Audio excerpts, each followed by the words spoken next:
Static modifiers को practically understand करने के लिए हम डेमो देख रहे हैं लाइट डॉट जावा। और इसमें बेसिकली हम स्टैटिक मॉडिफायर्स का यूज़ देखेंगे कि किस तरह से आप किसी एक वेरिएबल को स्टैटिक डिफाइन कर सकते हैं और उसका यूसेज क्या होगा, और किस तरह से मेथड्स को आप स्टैटिक कर सकते हैं और उन्हें कैसे यूज़ कर सकते हैं। हम देखते हैं demo light dot Java. Class light है हमारी। इसमें number of watts integer type के हमने डिफ़ाइन किए, इंडिकेटर बूलियन टाइप का, लोकेशन स्ट्रिंग टाइप की, और काउंटर एक वेरिएबल हमने स्टैटिक टाइप का डिफ़ाइन किया। ये कंस्ट्रक्टर है इस क्लास का, और आप देखें कि इसमें डिफ़ॉल्ट वैल्यूज़ के साथ हमने इनिशलाइज़ किया कि नंबर ऑफ़ वॉट्स 50, इंडिकेटर को हमने ट्रू कर दिया, लोकेशन हमने एक्स कर दिया और काउंटर प्लस प्लस कर दिया। अब अहम बात ये है कि जब भी हम लाइट का, यानी अगर हम ये देखें, ये जिन्हें मैंने हाईलाइट किया है, ये तीनों मेंबर्स जो हैं ये इंस्टेंस मेंबर हैं इस लाइट के। यानी जब भी लाइट का ऑब्जेक्ट बनेगा तो ये तीनों मेंबर्स जो हैं उस ऑब्जेक्ट का पार्ट होंगे। अगर हम मतलब साइज़ के लिहाज से देखें तो ये एक इंटीजर है 4 बाइट का, बूलियन 1 बाइट का, स्ट्रिंग रेफरेंस जो है ये 4 बाइट का है। यानी इस लिहाज से हम देखें तो 9 बाइट का एक ऑब्जेक्ट क्रिएट होता है, जबकि एक इंटीजर जो है 4 बाइट का वो ऑब्जेक्ट के अंदर नहीं आ रहा, क्योंकि इसके साथ हमने क्या लिख दिया, स्टैटिक। लेकिन जब हम क्रिएट कर रहे हैं यहाँ पर number of watts 50, indicator true, location X और काउंटर प्लस प्लस, यानी जो भी काउंटर की इनिशियल वैल्यू थी उसमें एक इजाफा ही, वो कब होगा, जब भी लाइट का एक ऑब्जेक्ट बना करेगा। तो इससे हमें ये पता लगेगा कि हमारे पास कितनी लाइट्स अवेलेबल हैं। अब यहाँ पर हमने एक स्टैटिक मेथड बनाया, तो देखें मेथड को स्टैटिक लिखने के लिए पब्लिक आगे स्टैटिक वॉइड राइट कंटेंट, इससे पहले आप लिखते थे पब्लिक वॉइड, और उससे पहले आप लिख रहे थे सिर्फ वॉइड और राइट काउंट। तो यहाँ पर दो मॉडिफायर्स का आपने इजाफा किया। पब्लिक जो है अब आपको क्लैरिफाई है कि ये एक्सेस को शो करता है, जबकि स्टैटिक जो है ये अदर मॉडिफायर्स में आ रहा है, और जो ये शो कर रहा है कि इसका लोडिंग टाइम क्या है। इसका लोडिंग टाइम जो है ये जब प्रोग्राम लोड होगा तब लोड हो जाएगा ये फंक्शन, और ये मेमोरी में लोड होगा ग्लोबल सेगमेंट की। तो इसलिए ये किसी भी ऑब्जेक्ट की मेमोरी में एक्सेसिबल नहीं है, बल्कि क्लास के साथ एसोसिएटेड है। यानी ये जब भी यूज़ हो सकते हैं जब कोई भी क्लास का ऑब्जेक्ट ना बनाओ। तो यहाँ पर देखें right count system dot out dot print line number of lights plus counter. तो नंबर ऑफ़ लाइट्स जो हैं यहाँ पर काउंटर प्रिंट हो रहा है, तो काउंटर में जो भी वैल्यू होगी वो प्रिंट हो जाएगी। और अगर ये लाइन मैं इसे कमेंट ना करूँ, system dot out dot print line number of watts, number of watts, तो अगर मैं इसे कमेंट ना करूँ तो ये प्रोग्राम हमें रन टाइम एरर देगा या कंपाइल टाइम एरर देगा। क्योंकि नंबर ऑफ़ वॉट्स कब क्रिएट होंगे, जब स्टैटिक मेथड से पहले अगर ऑब्जेक्ट बना हो। तो स्टैटिक मेथड तो लोडिंग टाइम पे लोड हो चुका होगा, तो नंबर ऑफ़ वॉट्स को लाने के लिए मेमोरी में पहले ऑब्जेक्ट बनाना ज़रूरी है। तो इसलिए स्टैटिक मेथड्स में नॉन स्टैटिक मेंबर्स को विदाउट ऑब्जेक्ट हम कभी यूज़ नहीं करेंगे।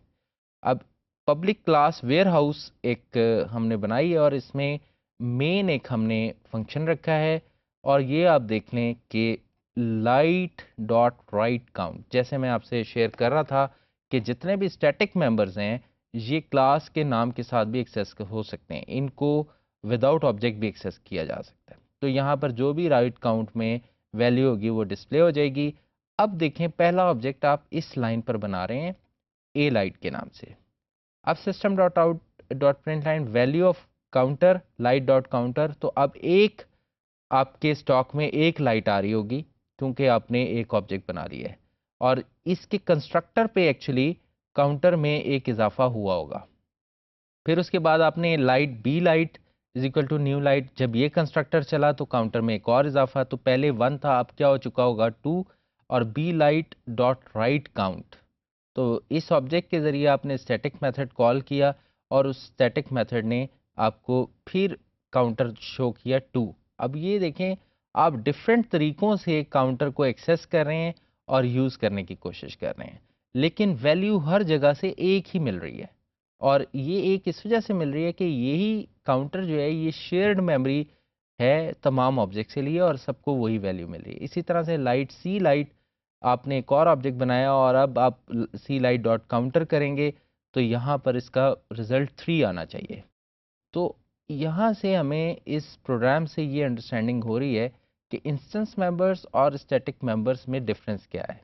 स्टैटिक मेंबर्स आपके ग्लोबल सेगमेंट में क्रिएट होते हैं, इनकी एसोसिएशन आपकी क्लास के साथ होती है, जबकि इंस्टेंस मेंबर्स की एसोसिएशन जो है वो आपके ऑब्जेक्ट के साथ होती है। जितने भी नंबर ऑफ ऑब्जेक्ट एक क्लास के बनते जाते हैं, उतने ही इंस्टेंस मेंबर्स की कॉपीज हर ऑब्जेक्ट में पड़ी होती हैं।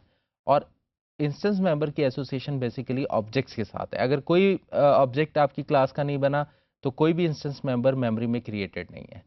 जो इंस्टेंस मेंबर्स को मेमोरी मिलती है या ऑब्जेक्ट को जो मेमोरी मिलती है वो बेसिकली स्टैक और हीप का कॉम्बिनेशन है।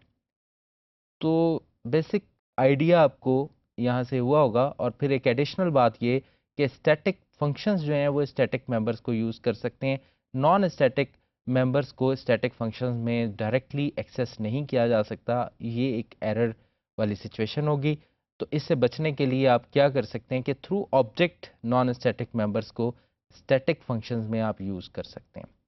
तो आपको ओवरऑल आइडिया हुआ होगा कि किस तरह से हम स्टैटिक मॉडिफायर को यूज़ कर सकते हैं अपने प्रोग्रामिंग स्ट्रैटेजीज़ के तौर पे, और इससे फ़ायदा ले सकते हैं हम different software design and development में।